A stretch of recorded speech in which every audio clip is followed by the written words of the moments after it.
Hello, welcome all of you. Please listen to an interview with former Chairman, Space Commission and Padma Shri A. Kiran Kumar. Interviewer is Dr. B.R. Guru Prasad, Director JNP OMPR ISRO. Successful landing of Chandrayaan-3 spacecraft's Vikram lander in the south polar region of the moon on August 23, 2023 is being celebrated as the National Space Day all over the country. On this occasion, AAR is interviewing Shri A. Kiran Kumar sir, who was the former chairman of ISRO. Good morning to you, sir. Good morning. Sir, on this occasion, would you kindly tell us how prominent is Chandrayaan-3's success? Thank you for this opportunity. See, if you want to look at the impact of Chandrayaan-3 and its activity on 23rd of August last year, what it demonstrated is the ability of country to take an object, reach it to a specific point on the surface of the moon, and then carry out some observation on the surface through its vehicle. That is the basic technological feat which was achieved. And importance of this or the complexity of this can also be viewed in the context that many attempts happened in the immediate vicinity prior to and post. And also you have seen how all of them had their own issues, while what is India did and ISRO did on this occasion was a very successful attempt, and it shows that it was indeed a complex and difficult task, but effectively and successfully done. So that itself brings out the significance of this activity. But really, if you were to look at from technological considerations, the task was to carry something from Earth, go to reach moon, and then descend on a specific predetermined location, and then make sure that you do a successful touchdown, bring out the moving vehicle from there, and carry out the activities during the 14 days of sunlit period, which was accessible because we were not carrying any powering system which could operate on their own, or non-solar powered powering systems were not there. So as a result of that, this particular task demonstrated what was planned was successfully achieved. See, India started its space activities primarily for enabling the use of space technology for a developing country like India when it started in the late 60s, meeting the demands of communication, then broadcasting, and also weather monitoring, and for which the capability was built. And even as this capability was being enhanced, we found that we needed navigation activities, so we developed that. And while all this capability is built, you also need to understand that technologically, if you want to improve, you need to keep challenging both the engineers and scientists who work in that area. And taking up more and more challenging tasks is the way to improve your capability for solving even problems for what you are doing using the space technology. Because going beyond Earth enables you to do long distance communication, and then designing systems which can survive extremes of environment and also in conditions very different from what you find near Earth. And if that has to happen, you need to do challenging tasks. So the beyond traveling from Earth at 36,000 kilometers, where we had built many geostationary satellites providing us weather monitoring, broadcasting, communication, etc. Moon was the nearest object beyond that at around 380,000 kilometers. So we were looking at how can we build a system which can reach there and move on. And in fact, though we did our program on Chandrayaan-1 in 2008, man had landed on the moon and a large number of probes had touched the surface. But still, it made an impact because it gets the credit for discovering the presence of water molecule and the process of water molecule formation with Chandrayaan-1, where it was an example of working in collaboration with many international bodies, international entities. The next step is, after orbiting the moon, the touching down on the surface is another important technological capability. So Chandrayaan-2, we were attempting to do that. But then one of the requirements of that was to build an engine which is throttleable. And throttleable engine is being developed for the first time for Chandrayaan-2. And then any new development also has its own challenges and complexities. And the other aspect of Chandrayaan 2 was that we were touching down on a specific location near the south pole of moon. And depending on the information available up to that point of time, we had chosen a location where we had a margin of error of only 500 meters. So from the orbiting moon to touching down on that would have required certain information set which was limited. So then by Chandrayaan 3, whatever lacunae that were there in Chandrayaan 2 in terms of smaller area being identified, then capacity for carrying fuel was limited, and many of the activities happening for the first time, then the whole process actually, finally we were very close to touchdown, but we fell short by a small amount. But then using Chandrayaan 2 as the ladder for the success, identifying all the problems that occurred in Chandrayaan 2 were all built into the Chandrayaan 3 program, and we were able to successfully do. Now, if you look at this, what is it trying to tell? It is trying to give you a capability of going to your nearest planetary body and then make observations on that and provide information which will be useful for a whole lot of new things.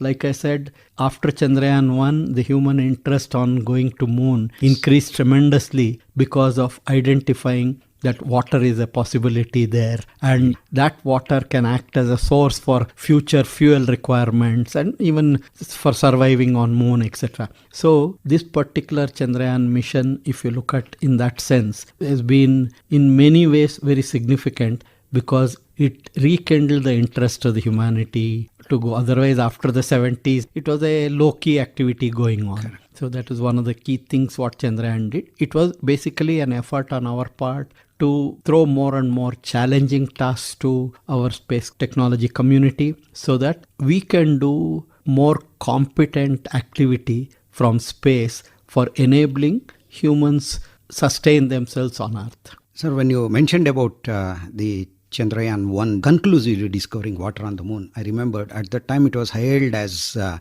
path-breaking discovery, in fact. And you said that if I'm correct, Chandrayaan program has a logical progression from Chandrayaan 1 orbiting and hard landing and an attempt to soft land and now fructification of that.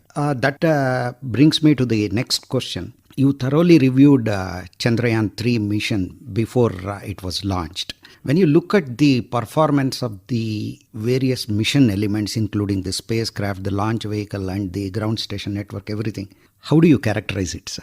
Are you satisfied? See, one of the things is obviously you have a specific task on hand and you have a set of resources in your hand. So the real challenge in any mission is to match the resources you have with the task you want to do and successfully deliver it. That is the primary thing. So once the mission is conceived, at the time of conceiving Chandrayaan 3 mission, all the learnings from Chandrayaan 2 had been incorporated in terms of the hardware. But then when you are actually doing the mission, what is on your hand? You already have the launch vehicle at the launch pad, it's going up, then the propulsion module and the lander rover. They have all features which are designed, built into that, and you have a certain set of resources provided in that. So your task is to really make sure that all the systems that are supposed to be working in that, they are verified for operation before they are brought into actual use. So if you have an engine, and if an engine has been developed new, and if that has to be characterized as part of its in-orbit operation, then it ensures you success, because if some modifications are required in your programming, you can incorporate them based on the tests you conduct. While for all those engines which are performing with fixed thrust mode, we have enough experience. We have experience from all our geostationary satellites and even launch vehicles. In all of them, you have fixed thrust engine operation. So here there was a variable thrust engine operation, and then 4 of them operating together, any imbalance in that. So one of the key things was how to build in features in the mission planning which will ensure that you can validate the performance while it is in orbit before it is actually brought into operation.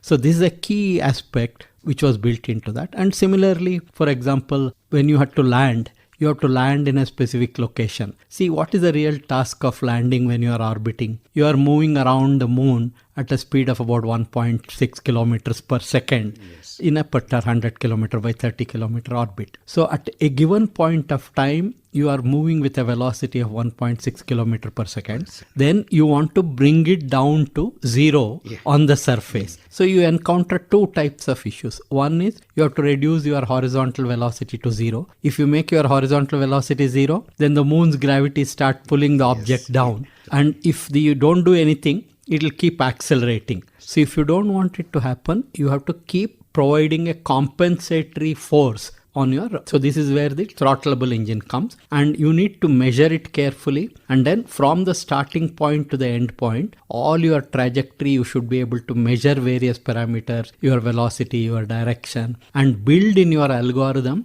a suitable methods of thing. So all this based on Chandrayaan-2 experience, we had made sure that they are all verifiable even after launching while they are operating, so that you build that confidence into the mission operation. And like I said, in touchdown, this time we had identified a 4 kilometer by 2 kilometer area, where within that any 100 meter area you are having a point for touchdown, so that it gives you large margin for error. So in this manner, the experience of Chandrayaan-2 helped successfully navigating Chandrayaan-3, because all the issues that cropped up during that time, and also the ability to carry more fuel and build more robust algorithms for operation, they all become essential components of this process. So the whole process of reviewing and seeing was primarily to make sure that, like I said, you are carrying out a mission with certain specific resources in hand to visualize what are the operations required during the course, which will make minimum use of the resources you have, doesn't excessively spend, so that you do not have enough leeway for dealing with subsequent activities. So many of these were the essential components of those reviews and activities. And notwithstanding all that, finally the safe touchdown and then the rover coming out and moving around is a demonstration of what has been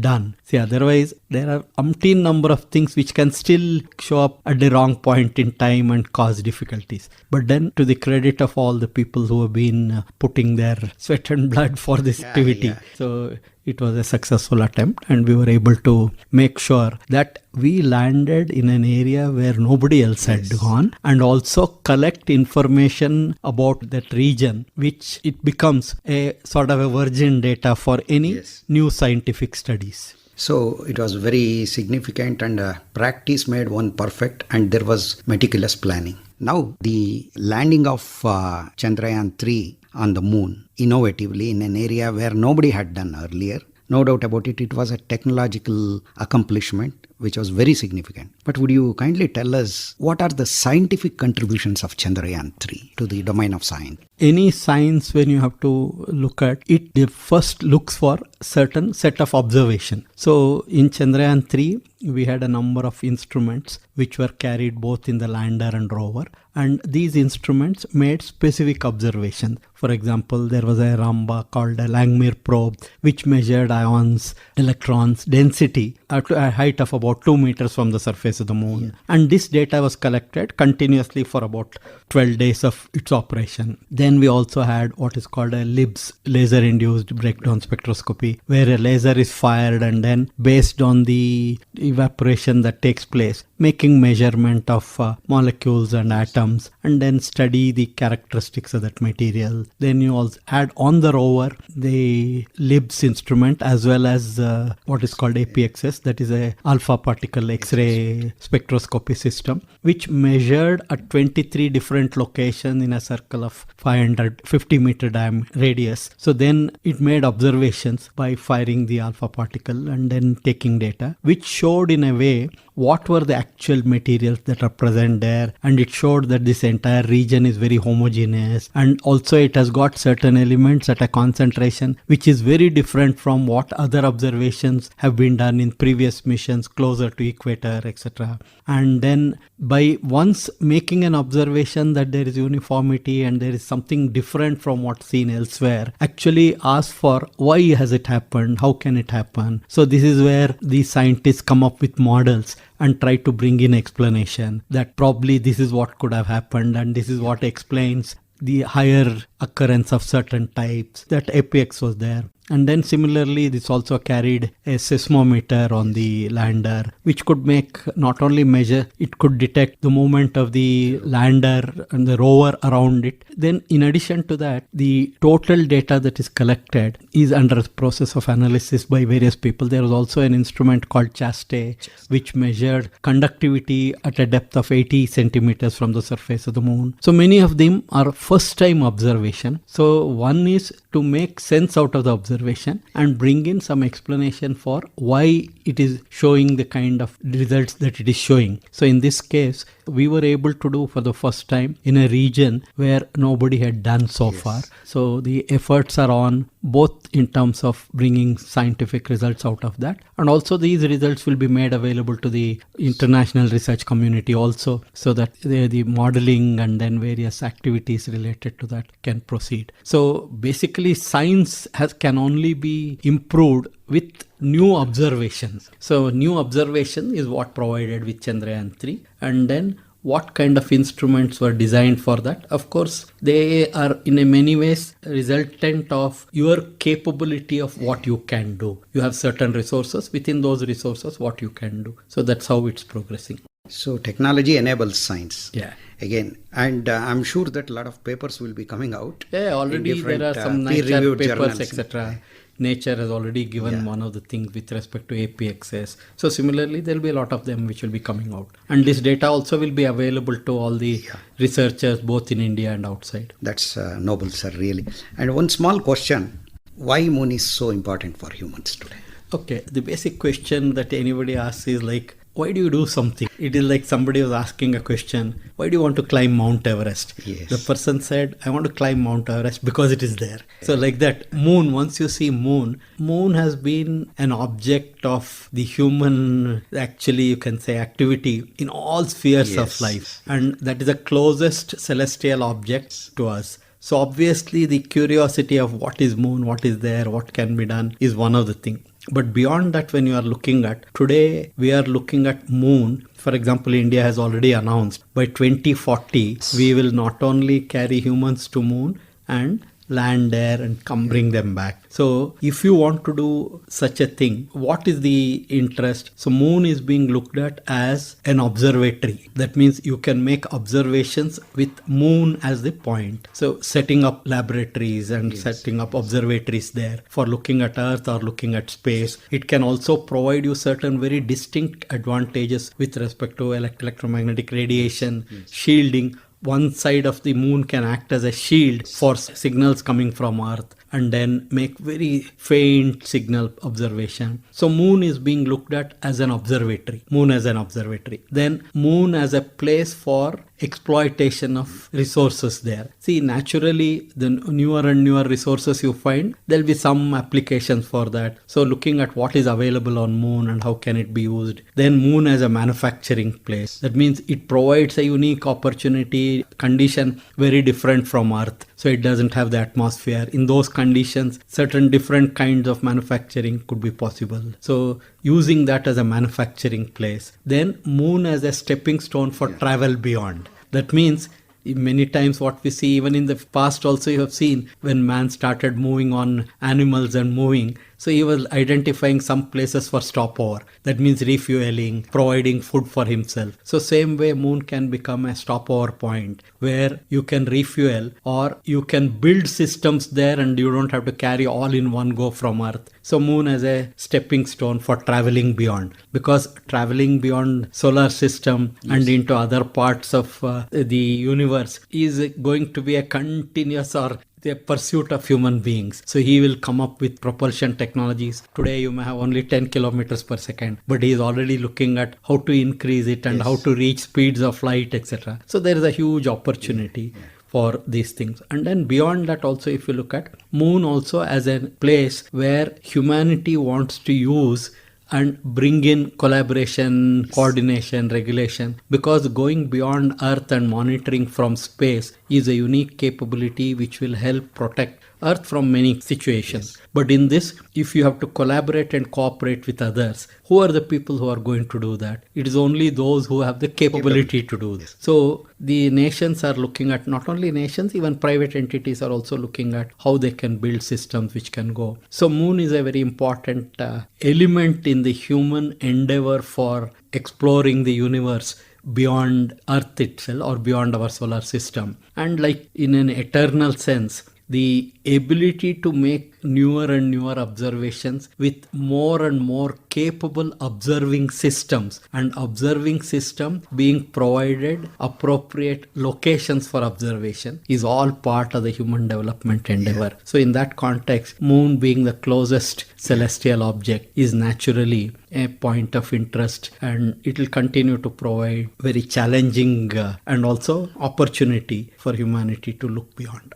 So you would say that urge to explore is in the human psyche. So that is natural, and moon is the first step because it is the nearest heavenly body to us. On the occasion of the first anniversary of the successful landing of Vikram lander of Chandrayaan-3 in the South Polar region of the moon, we are celebrating it as the National Space Day, as was directed by the Honorable Prime Minister Modi ji. On this occasion, special occasion, what's your message to our large student community in India, sir? First thing is, we definitely need to celebrate our successes, and then celebrate successes which are actually have made a mark even in international segment. Yes. So in that context, landing Vikram lander and Pragyan rover and identifying that point as a Shiv Shakti point itself, that event itself should become an inspiring activity for the people. So because of that, this has been identified as a space day. Now if you look at space itself, it is the natural instinct of humans to look beyond and see what is there in space. Why is it so vast? What are the things? So the urge to explore space is again another intrinsic human nature. Now already the government has announced that we will build our space station by 2035. Our own human space program is already on, and then in a year or year and a half you will see humans going around Earth, and government has also announced that we will land on moon and bring back Indians from moon. So that means 2040 is 16 years from now. Now, who are the key people who are going to be participating in those activities? And there is a huge challenge. Huge challenge is life being taken out of Earth, moving to different parts, and then deciding on what kind of environment you should provide to them so that they are sustained and they are protected and they are comfortably brought back safely. All requires huge amount of research and then exploring new ways of doing things. A lot of creative things are required. India is only just entering into this arena. So unless more and more people participate in this activity and more creative and aspiring minds work on that, these things are not going to be easy because resources are always going to be a constraint. So within the limited constraints, how to achieve larger aspects or bigger things demands the human creative capability to be constantly exercised. So in this context, these days, the events like this will actually bring to the awareness of the students and also showcase to them that these are the nature of the challenges that exist and what is the solution they can bring in. And another aspect of these kinds of solutions is also what already the space programs have shown, that the solutions what you have found for a specific problem has multiple uses and spin-offs. So you will be able to make use of your new discoveries, new capabilities, which will take you beyond identifying the, for example, life forms, science, data science, artificial intelligence, building miniature micro or macro robots, and the whole lot of things in all these areas. It is possible for the next generation to look at how they can do things very differently from what others have done. And also, like I said, what Chandrayaan-1 showed is it is never too late in science and technology area. That means there is always something new for humans to find. And what is the real inspiration for the humans to see this? It is actually nature. And nature is showing us so many things. It is only those who are able to make observations of what is happening in nature and then try to bring it into reality with the tools that we have today are the ones who are moving ahead. Whether it is in medical field or in Space. propulsion, space, you name anything, even artificial intelligence. In every one of them, it is human beings are seeing what is happening around them, are trying to bring into reality. So in this context, events like this remind the students of the tremendous opportunity and the challenges that the government has set up for the next generation, and in their participation, how they can look at, how they can think beyond today, because space is the fourth frontier for humanity. In the long run also, human beings are looking at if and when Earth doesn't become sustainably livable, by that time should you not have found out an alternative place for survival, like that. So you feel that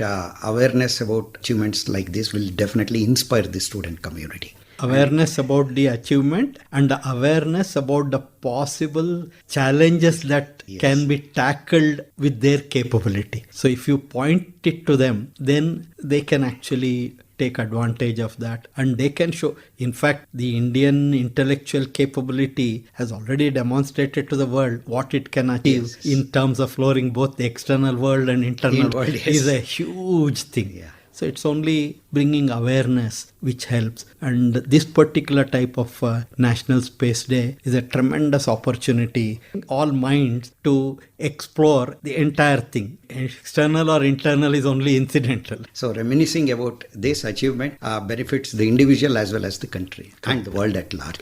So thank you, sir. You were listening to an interview with former Chairman, Space Commission and Padma Shri A.S. Kiran Kumar. Interviewer was Dr. B.R. Guru Prasad, Director JNP OMPR ISRO. Contributed by Akashvani Bengaluru, narrated by Priyanka Kumari and presented by Dilip Jha. This broadcast came to you from Indraprasth channel of Akashvani, Delhi.